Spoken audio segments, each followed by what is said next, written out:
Urbanization in Southeast Asia.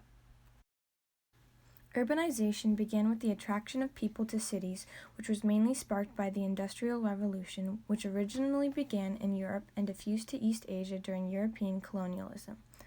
Honghe River and Wei valleys of present-day China were one of the 6 hearths of industrialization, which dated back to 1500.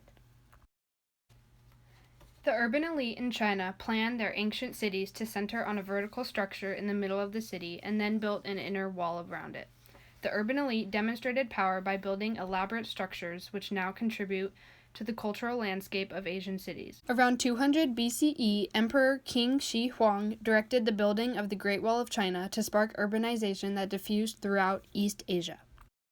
Urbanization and the emergence of urban agglomeration are inevitable consequences of industrial and economic development in any country, and it is a challenge for all to plan, manage, and develop various remedies for social, environmental, and economic problems of industrialization. Urbanization increases the consumption of food, energy, water, and land. One of the worst consequences of industrialization is pollution. This is especially problematic in less developed countries, which may not have adequate regulations on what types of pollution is created. Air pollution is one of the major problems of urbanization. The air quality difference between rural areas and urban areas is significant. This is primarily due to factories and automobiles which produce carbon monoxide, which is very bad for people and the environment. Pollution has also led to climate change, which then leads to global warming, which can lead to flooding and other harsh weather conditions around the world. Urbanization has also led to overpopulation and housing shortages. Urbanization in China has led to the destruction of cheap but overcrowded residential areas. This cheaper housing is being replaced with more expensive apartments, making housing less affordable and resulting in less living space for migrants coming over. The other consequences of urbanization include loss of biodiversity, urban sprawl, social issues, and many other economic and environmental problems. China has the largest urban growth rates in the world. China's urban population has increased over 140% in the past 10 years, and about 61% of the country's population lives in urban areas. In the past few years, China's economy has had a major boom, and many of its towns and villages are transforming into urban centers, which includes 6 of the world's megacities and megapolises. Along with that, China's population is rapidly changing. This has been a major problem in urbanization in China. In the past 30 years, 60 million people have migrated from rural to urban areas. Most of the migration is internal migration that follows Ravenstein's third migration law that says migrants tend to choose big city destinations when they move. People are wanting to move to more populated urban areas for more economic opportunities and development. Most of Southeast Asian cities are experiencing major growth and development. Although their urban cities are growing, their economies are still mostly in the industrial stages that Rostow's modernization model states in the drive to maturity stage. For example, like in China, their special economic zones, SEZs, which are located on the coasts and are designated areas that have different trade laws than the rest of the country and control trade with other countries. These SEZs and other export processing zones in other countries cause lots of pollution. China has made a plan to shift their economic focus to more service industries and move to domestic consumption and GDP to help the problem. Early industrial production in Japan was increasingly concentrated in core areas, mainly in Keihin and Hansen industrial regions in the 1960s. Japan is facing rapid urban development in relation to its economic development and the population density in the industry and towns. Japanese cities developed from modern factories equipped with new technologies and are built by new infrastructure such as roads, bridges, and ports. Japan has tried to fix the urban problem by creating the Integrated Spatial Development Plan in 1962. This plan addresses concentration and spatial disparity in Japanese cities and has made rapid progress in the suburbs of large towns, leading to urban sprawl. Since the establishment of South Korea in 1948, it has experienced rapid urbanization.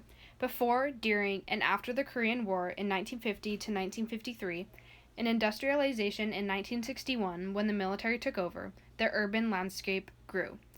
With the rapid economic growth and development, many problems have rose, such as increasing problems in urban infrastructure, Unemployment and underemployment, which go hand in hand, is very common in Korean cities because of overpopulation.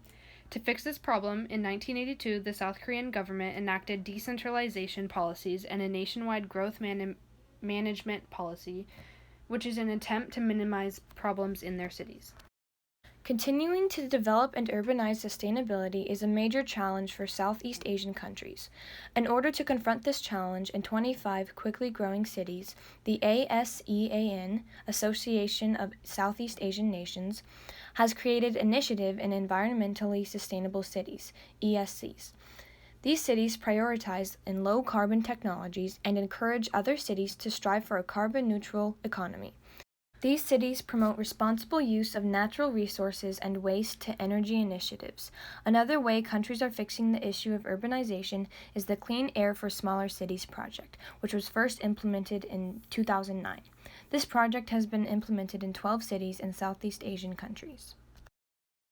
Today, over half the world's population lives in urban areas, and that number is expected to continue to increase. The United Nations predicts that in 2050, 2/3 of the world's population will live in cities. About 90% of the increase in urban population through 2050 is expected to come from Asia and Africa.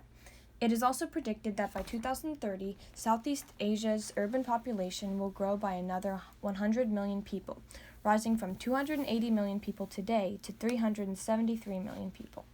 Many urban areas are not sustainable and will eventually suffer decline. This urban decay may result in deindustrialization, depopulation, abandoned buildings, unemployment, and other social and economic issues in the future. One way overall to stop issues that urbanization creates is to preserve land. These are called urban growth boundaries, which is a boundary set by cities that protect agricultural land and wildlife from getting destroyed by cities. An example of an urban growth boundary which began in European cities is the Greenbelt. Another plan is to revitalize developed areas, attract new businesses, improve existing schools, and reduce crime. Cities should make sure that populations have access to essential social services such as education, health, sanitation, clean water, technology, and food. This will create employment opportunities and a chance for urban dwellers to make a good living while living in a sustainable place. Lastly, government should pass laws that create environmentally friendly cities, so residents don't live in an unclean, unsafe area. Countries should build sustainable cities that embrace improved environmental conditions and safe habitats for all urban populations.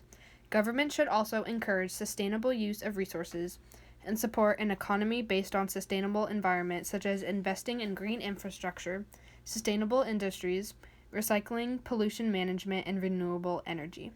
Overall, urbanization causes many issues throughout the world, but it is possible to stop it if we work together. So don't forget to always go green.